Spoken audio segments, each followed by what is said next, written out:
தீபம் YouTube channel நண்பர்களுக்கு அனைவருக்கும் வணக்கம். இந்த வீடியோ தொகுப்பில் நம்ம என்ன பார்க்க போகிறோம்னா, மாமியார் மருமகள் ஒற்றுமையாக இருக்க தாந்திரிக முறை தான் பார்க்க போகிறோம். இந்த தாந்திரிக முறையை பற்றி நம்ம பார்க்கறதுக்கு முன்னாடி நம்ம சேனலை சப்ஸ்கிரைப் பண்ணாதவங்க சப்ஸ்கிரைப் பண்ணுங்கள், ஆல் என்ற பெல் ஐக்கனை கிளிக் பண்ணுங்கள், லைக் பண்ணுங்கள், ஃப்ரெண்ட்ஸுக்கு ஷேர் பண்ணுங்கள். தொடர்ந்து உங்கள் ஆதரவு கொடுங்க. அப்போ தான் நம்ம இன்னும் அடுத்தடுத்த வீடியோ நல்லதாக பதிவிட முடியும். சரிங்களா? இப்போ வாங்க வீடியோவை முழுசாக பாருங்கள், ஸ்கிப் பண்ணாத பாருங்கள். அப்போ தான் நான் என்ன சொல்ல வரேன்றது உங்களுக்கு நல்லா தெளிவாக புரியும். இப்போ வாங்க வீடியோக்குள்ளே போகலாம். அதாவது பார்த்திங்கன்னா, ஒரு வீட்டு குடும்பம் அப்படின்னு பார்த்தீங்கன்னா, மாமியார் மருமகள் சண்டை பெரிய சண்டை. ஒரு பெரிய ஒரு போர் மாரி நடக்கும். இப்போ அவங்க 2 பேருமே ஒற்றுமையா இருந்துட்டாங்கன்னா, அந்த குடும்பத்தில எந்தவித பாதிப்பும் இல்ல. ரொம்ப ரொம்ப சந்தோஷமா இருக்கும். அந்த குடும்பமே சந்தோஷமா இருக்கும். அப்ப அந்த குடும்பம் சந்தோஷமா இருக்கணும்னா, இவங்க 2 பேரும் ஒற்றுமையா இருக்கணும். இவங்க 2 பேரால ஆண்கள் வந்து ரொம்ப ரொம்ப பாதிக்கப்படுவாங்க. இப்போ இந்த அம்மா மாமியாரோட பிள்ளையா இருந்தாலும், அந்த அம்மாவோட கணவரா இருந்தாலும், இதனால மன உளைச்சல் அதிகமா இருக்கும். சொல்ல முடியாத, யார் பக்கம் பேசறதுன்னு தெரியாத ரொம்ப ரொம்ப தவிச்சிருப்பாங்க. இப்போ அம்மா தப்பு பண்ணியிருந்தா, நீ அம்மா பக்கம் பொண்டாட்டி பக்கமும் பேச முடியாது. பொண்டாட்டி தப்பு பண்ணியிருந்தா, பொண்டாட்டி அம்மா பக்கமும் பேச முடியாது. பொண்டாட்டி கோச்சிப்பாங்க, இல்லைன்னா அம்மா கோச்சிப்பாங்க. அதனால் 2 பேருமே யார் பக்கமும் சமாதானமா பேச முடியாத ரொம்ப கஷ்டப்படுவாங்க. ஒரு எப்படி சொல்கிறது, ஒரு மத்தளம் மாரி தான் சொல்கிறது. 2 பக்கமும் மிருதங்கம் மாரி வாசிப்பாங்க. அப்போது ஆண்கள் வந்து ரொம்ப ரொம்ப மன உளைச்சலுக்கு ஆளாவாங்க. குடும்பம் கெட்டு போயிடும். நிம்மதி இல்லாத வாழ்க்கை. இருக்கிற நம்மளுக்கு ஏகப்பட்ட பிரச்சனைகள் இருந்தாலும், எவ்வளவோ மன கஷ்டங்கள் இருந்தாலும், ஏன்டா இந்த வாழ்க்கை நம்மளுக்கு அப்படின்ற ஒரு சூழ்நிலைக்கு நம்ம இருப்போம். அது பத்தாத, இந்த மாமியார் மருமக சண்டை ரொம்ப பெரிய லெவலில் போகும். அப்போது இவங்க 2 பேரும் ஒற்றுமையா இருந்தாங்கன்னா, எந்த பிரச்சனையா இருந்தாலும் நம்ம ஃபேஸ் பண்ண முடியும். அப்போ எல்லாத்தையும் நம்ம சமாளிக்கணும்னா, இவங்க 2 பேருடைய ஒற்றுமை ரொம்ப அந்த குடும்பத்துக்கு தேவை. அப்போ இவங்க 2 பேரும் சப்போர்ட்டா இருந்தாங்கன்னா, அப்போ அந்த குடும்பத்தில எந்த பிரச்சனை வந்தாலும் சமாளிக்கக்கூடிய த ஆற்றல் ஆண்களுக்கு வரும். அது மட்டும் இல்லைங்க, நிதானமா முடிவு எடுக்கக்கூடிய சூழ்நிலையும் அங்கே இருக்கும். சரிங்களா? இப்போ அந்த மாமியார், மருமக 2 பேருக்குள்ள அடிக்கடி சண்டை வருதுங்க. இப்போ மருமக என்ன சொல்லுவா, மாமியார் சொல்கிற பேச்சை நான் கேட்கல. மாமியார் என்ன சொல்லுவாங்க, மருமக சொல்கிற பேச்சை நான் கேட்கல. திரும்ப திரும்ப அவ என்ன சொல்கிறது, நான் என்ன செய்கிறதுன்னு 2 பேருக்குள்ள வாக்குவாதம் முத்தி ஒரே சண்டையில் போய் முடியும். அப்போது அந்த சண்டையில் முடியாத 2 பேருமே சண்டைன்னே வரக்கூடாது. ஒற்றுமையாக இருக்கணும். இவங்க மாமியார் மருமக ஒற்றுமையாக இருக்கிறத பார்த்து மற்ற குடும்பங்கள் ஒற்றுமையாக இருக்கணும், ஆச்சரியப்படணும். அந்த மாதிரியே அந்த குடும்பம் நல்லா இருக்கணும்னா இது நடக்கணும். அப்போது அந்த மாமியார் மருமக ஒற்றுமைக்கு நம்மக்கிட்ட ஒரு தாந்திரிக முறை வந்து இருக்குது. இப்போ நான் சொல்ல போகிற முறை வந்து பார்த்திங்கன்னா, ரொம்ப ரொம்ப ஈஸியான முறை, எளிமையான முறை. சரிங்களா? இது வந்து ரொம்ப ரொம்ப செலவெல்லாம் கூட கிடையாது. ரொம்ப எளிமையான முறை தான். நிறைய முறைகள், நூற்றுக்கணக்கான முறைகள் இருக்குது. இருந்தாலும் இது மக்களுக்கு புரியணும், ஈஸியாக இருக்கும், இது அவங்களுக்கு ஈஸியாக இருக்கும் அப்படின்றதுனால, எளிமையாக இருக்குன்றதுனால நான் இந்த முறையை நான் சொல்கிறேன். கவனமாக கேளுங்க. நீங்கள் வழக்கமாக வந்து ஒரு வெள்ளிக்கிழமை நாள் பாருங்கள், இல்லைனா ஒரு அமாவாசை. சரிங்களா? அமாவாசை நாளில் பாருங்கள். பார்த்துட்டு இதுக்கு தேவையான பொருட்கள்னு பார்த்தீங்கன்னா,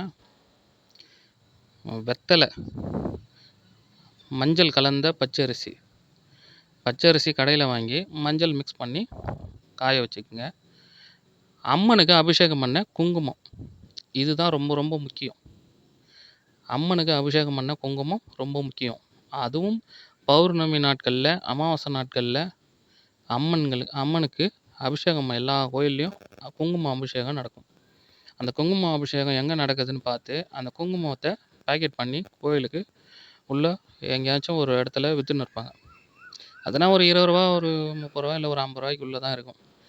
அந்த குங்குமத்தை நீங்கள் வாங்கின்னு வந்து வச்சுக்கிங்க. வாங்கின்னு வந்து வச்சுக்கின்னு, வெத்தலை இதெல்லாம் வாங்கின்னு வந்து வச்சுக்கின்னு, ஒன்றுமே இல்லைங்க, சிம்பிளான விஷயம். சரிங்களா? ஒரு செம்பு டிஃபன் பாக்ஸ் செம்பில் இருந்தால் வாங்கிக்கோங்க. அப்படி இல்லைன்னா ஒரு செம்பு, ஒரு மாதிரி ஒரு கிண்ணம் மாதிரி இருக்கணும். ஒரு செம்பில் தான் செய்யணும், மற்றது எதுலேயும் செய்யக்கூடாது. செம்பில் தான் செய்யணும். சரிங்களா? அந்த செம்பில் வாங்கி வச்சுக்கோங்க.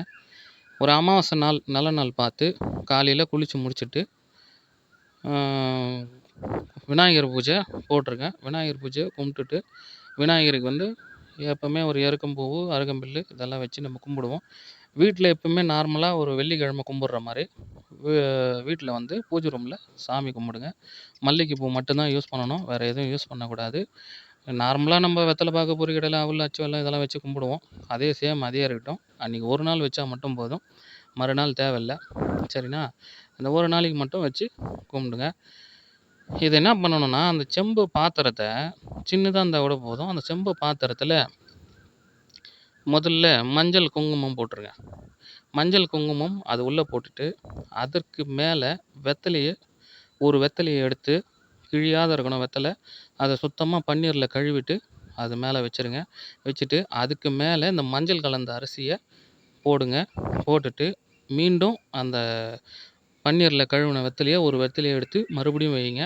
வச்சுட்டு, நீங்க என்ன பண்ணுங்க, மல்லிகைப்பூ தூவணும். மல்லிகைப்பூ தூவிட்டு, அதுக்கப்புறம் மறுபடியும் பச்சை அரிசி, மஞ்சள் கலந்த அரிசிய அதில போடணும். போட்டுட்டு, மறுபடியும் என்ன பண்ணணும், அந்த வெத்தலைய வைக்கணும். சரிங்களா? 3 முறை வெத்தலைய வச்சு, அதுக்கு மேல இந்த பொருட்கள்லாம் வைக்கணும். அதுக்கப்புறம் பார்த்தீங்கன்னா, கடைசியா தான் வந்து அம்மன் குங்குமம், அபிஷேகம் பண்ண குங்குமம் வைக்கணும். அம்மனுக்கு அபிஷேகம் பண்ண குங்குமம் வச்சுட்டு, நீங்க என்ன பண்ணுங்க, கடையில வந்து சிவலிங்கம் சிவலிங்கம்னு பார்த்தீங்கன்னா, ஒரு சின்னதா ஒரு பிளாஸ்டிக்ல இருக்கும். சரிங்களா? பிளாஸ்டிக்ல இருக்கும் சின்னதா. அந்த பிளாஸ்டிக்ல இருக்கிறத அத வாங்கின்னு வந்து, அந்த குங்குமத்து மேல நீங்க அந்த சிவலிங்கத்த வச்சுருங்க. வச்சுட்டு, நீங்க என்ன பண்ணுங்க, அருகம்பில்லு, எருக்கம்பூ இதெல்லாம் விநாயகருக்கு படைச்சிருப்பீங்கள்ல, அதெல்லாம் பக்கத்திலேயே இருக்கட்டும். இந்த சிவலிங்கத்துக்கு வந்து மல்லிகைப்பூ அத சுத்தி வைங்க. வச்சுட்டு, அதற்கு எதிர்க்க எதிர்க்க இல்லன்னா பக்கத்துல எங்கேயாச்சும் வந்து காராம்பசு நெய், சுத்தமான நெய்ய வாங்கி, நீங்க அதில அந்த நெய் புதுசா ஒரு மண் அகல் விளக்க வாங்கி, அதில வச்சு, அந்த அடியில வந்து நீங்க அ கல் உப்பு, ஒரு சாணம்னு சொல்லுவாங்க. ஒரு அகல் மாரி இருக்கும் அது, மண்பானையிலே. அதில ஃபுல்லா கல் உப்பு கொட்டி, அதுக்கு கீழ வந்து தரையில வந்து குங்குமம், மஞ்சள் அதுக்கு கீழ நீங்க கல் உப்பு கொட்டி ஃபுல்லா வந்து நீங்க செய்யணும். அந்த அகல் விளக்குல காராம்பசு நெய், சுத்தமான நெய்ய வாங்கி, நாட்டு மாட்டினுடைய நெய்ய வாங்கி, நீங்க அதில தீபம் போடணும். தீபம் எரியணும். ஒரு நாள் ஃபுல்லா எரியணும். சரிங்களா? அணையக்கூடாது. தீபம் மட்டும் எக்காரணத்த கொண்டும் அணையக்கூடாது. தொடர்ந்து அந்த 48 நாட்கள் எரிஞ்சுக்கினே இருக்கணும். தீபம் அணையக்கூடாது. சரிங்களா? அத பாருங்க. அது கண்ணாடி பாக்ஸ்ல ஒரு விளக்கு அணையாது இருக்கிறதுக்கு வரும். அத அப்பப்ப பார்த்து திட்டமா நீங்க வந்து ஏத்திக்கங்க. எண்ணெய் இல்லன்னா, அந்த காராம்பாசு நெய் இல்லன்னா, நெய் ஊத்தி ஏத்திக்கங்க. சரிங்க. இது முடிஞ்சது. இப்போ எல்லாமே ரெடி பண்ணிட்டீங்க. முடிச்சுட்டு குளிகை காலம்னு கேலண்டர்ல பாருங்க. அந்த குளிகை காலத்தில மட்டும் தான் நீங்க வந்து இந்த பூஜைய செய்யணும். மல்லிப்பூ மல்லிகைப்பூ வாங்கி வச்சு தான் எல்லா பூஜைக்கும் மல்லிகைப்பூ தான் பயன்படுத்தணும். வேற எந்த பூவும் பயன்படுத்தக்கூடாது. அந்த மல்லிகைப்பூ பயன்படுத்திட்டு, வேற எந்த பூவும் நீங்க பயன்படுத்தக்கூடாது. சரிங்களா? ஊதுவத்தி ஊதுவத்தி காட்டுங்க. அந்த சிவலிங்கத்துக்கு கற்பூரம் காட்டுங்க. கற்பூரம், ஆரத்தி காட்டிட்டு, நீங்க பார்வதி தேவிய வேண்டுங்க. சரிங்களா? மனசார வேண்டுங்க. நான் இந்த பிரச்சனைக்காக, மாமியார், மருமகள் சண்டைக்காக, அவங்க 2 பேரும் ஒற்றுமைக்காக நான் வந்து இந்த பூஜைய செய்றேன்ம்மா. இந்த பரிகாரத்த செய்றேன். இது வந்து நல்லபடியா முடியணும். எந்த தடங்கலும் இருக்கக்கூடாது. அப்படின்னு சொல்லிட்டு பார்வதி தேவி கிட்ட வேண்டுங்க. வேண்டிட்டு நீங்க ஓம் நமச்சிவாயன்னு சொன்னாலே போதும். இல்ல பார்வதி தேவி ஸ்லோகம் ஏதாச்சும் உங்ககிட்ட இருந்தாலும் சொல்லுங்க. இல்ல எனக்கு எதுவுமே தெரியல அப்படின்னாலும் ஒண்ணும் பிரச்சனை இல்ல.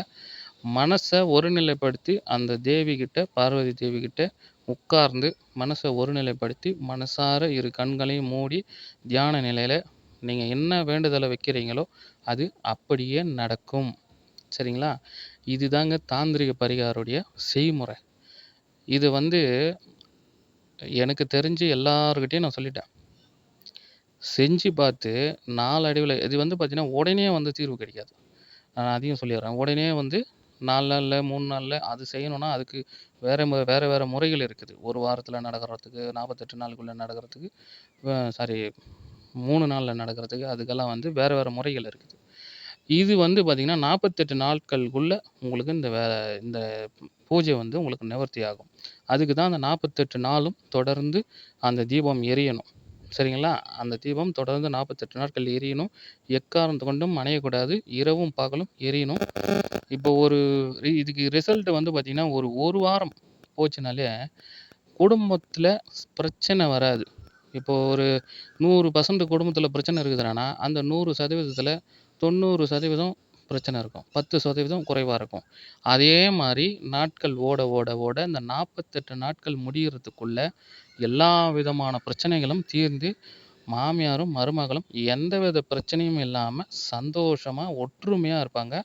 இவங்க 2 பேரும் ஒற்றுமைய பார்த்தா அந்த குடும்பமே சந்தோஷமா இருக்கும். சரிங்களா? அதனால தான் இந்த தாந்திரீக முறைய நான் சொல்றோம். ஏன் பார்த்தீங்கன்னா, இந்த அம்மனுடைய அபிஷேகம் பண்ண குங்குமம், அங்க இருக்கிற எல்லார்கிட்டயும் அந்த நெகட்டிவ் எனர்ஜி இருக்கிற எல்லா இடத்துல எல்லாமே இந்த குங்குமம் உள்ள வந்தாலுமே, அந்த வீட்டு உள்ள வந்தாலுமே, அது வந்து எல்லாத்தையும் விரட்டி அடிச்சிரும். அந்த ஈகோ விரட்டிடும். ஏன்னா, அவங்க தான் வந்து எல்லாத்தையும் சாந்தப்படுத்துறவங்க. ஈகோ விரட்டி அடிச்சிரும். 2வது வந்து பார்த்தீங்கன்னா, இது அங்க நடக்கிற எல்லா பிரச்சனையும் சாந்தப்படுத்தி, அந்த குடும்பத்த வந்து சந்தோஷமாக்கும். சரிங்களா? அங்க எந்த ஒரு கெட்டதையும் நடக்க விடாது. ந சந்தோஷம் மட்டும் நிலைச்சிருக்கும். அவ்வளோ சக்தி வாய்ந்த குங்குமம், அம்மனுடைய குங்குமம். சரிங்களா? இது நம்பிக்கை இருந்தா மட்டும் செய்யுங்க. நம்பிக்கை இல்லாத செய்யாதீங்க. ஏன்னா, இது நடக்குமோ, நடக்காதோன்னு மனசா செஞ்சீங்கன்னா நடக்காது. உங்களுக்கு நம்பிக்கை இருந்தா மட்டும் செய்யுங்க. இல்லன்னா தயவு செஞ்சு வேண்டாம். இத பார்த்துட்டு யாராச்சும் ஒரு குடும்பம் நல்லா இருந்தா கூட எனக்கு போதும். மனசுக்கு சந்தோஷம். என் குழந்தை குட்டிங்க நல்லாருக்கும். அதனால தான் இந்த வீடியோ போடுறேன். சரிங்களா? இந்த வீடியோ பிடிச்சிருந்ததுன்னா, தொடர்ந்து நம்ம சேனல பாருங்க. சப்ஸ்கிரைப் பண்ணுங்க. ஆல் என்ற பெல்ல கிளிக் பண்ணுங்க. லைக் பண்ணுங்க. ஃப்ரெண்ட்ஸுக்கு ஷேர் பண்ணுங்க. முடிஞ்ச அளவுக்கு மக்களுக்கு எந்த அளவுக்கு நல்லது செய்ய முடியுமோ, நல்லதே செய்யுங்க. நல்ல எண்ணத்த வைங்க. நல்லது நடக்கும். அடுத்த வீடியோல சந்திப்போம். நன்றி. வணக்கம்.